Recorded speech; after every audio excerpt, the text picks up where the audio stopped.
భాషలు నేర్చుకుంటే ఎక్కడైనా బతికేయచ్చు అంటారు. ఇంగ్లీష్ నేర్చుకుంటే ప్రపంచం అంతా బతకచ్చు, హిందీ నేర్చుకుంటే దేశం అంతా బతకచ్చు, తమిళ కన్నడ ఇట్లా నేర్చుకుంటే ఆయా రాష్ట్రాలకు వెళ్ళినప్పుడు ప్రశాంతంగా బతకచ్చు. స్టాలిన్ అనేటటువంటి ఆయన తమిళం తప్పించి ఇంకోటేం నేర్చుకోవడానికి వీలేదు, ఇంగ్లీష్ మాత్రం నేర్చుకోవచ్చు, ఉర్దూ వాళ్ళు ఉర్దూలో మాట్లాడుకోవచ్చు. అంటే క్రైస్తవులకు సంబంధించినటువంటితో ముస్లింలకు సంబంధించి అయితే ప్రాబ్లం లేదు.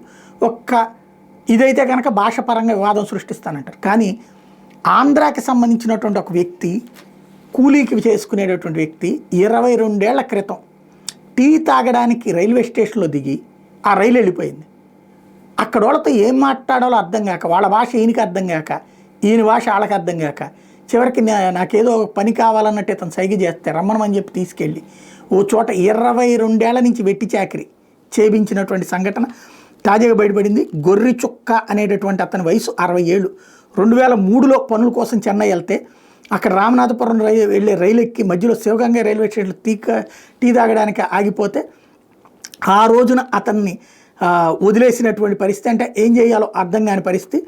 తాజాగా అన్నాదొరై అనే స్థానికుడు అప్పుడు అతనికి ఉపాధి కల్పిస్తాను తీసుకెళ్లి శివగంగా జిల్లా కాళయ్యార్ కోయిల్ తాలూకా కదంబన్ కులంలో ఉన్నటువంటి తన తోటకు తీసుకెళ్ళి చుక్క పేరును అప్పారావుగా మార్చి అప్పటి నుండి ఇప్పటిదాకా గొర్రెల కాపరిగానే నడిపిస్తున్నాడు. జీతం లేకుండా కేవలం అన్నం పెట్టి ఇన్నేళ్ళు వెట్టి చాకరీ చేయించుకున్నాడు.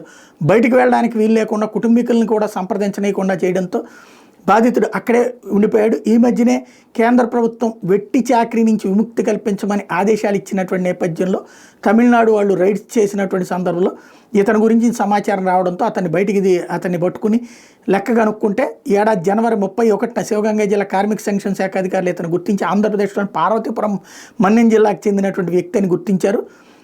కలెక్టర్ శ్యాంప్రసాద్కి చెప్తే వాళ్ళ కుమార్తె, అంటే వాళ్ళ ఆవిడ ఆల్రెడీ పాపం చచ్చిపోయిందట, కుమార్తె దొంబు ద్వారా సాయమ్మ కుటుంబం పార్వతీపురం మండలం ములక్కాయ వలసలో ఉందని తెలుసుకుని వెంటనే అధికారుల సాయంతో బాధితుడు కుమార్తె అల్లుడికి చెప్పి తమిళనాడుకి పంపిస్తే అక్కడ కార్మిక సంక్షేమ శాఖ ఆధ్వర్యంలో ఆయన్ని అప్పచెప్పి 3 లక్షల రూపాయలు డబ్బులు కూడా ఇచ్చారు.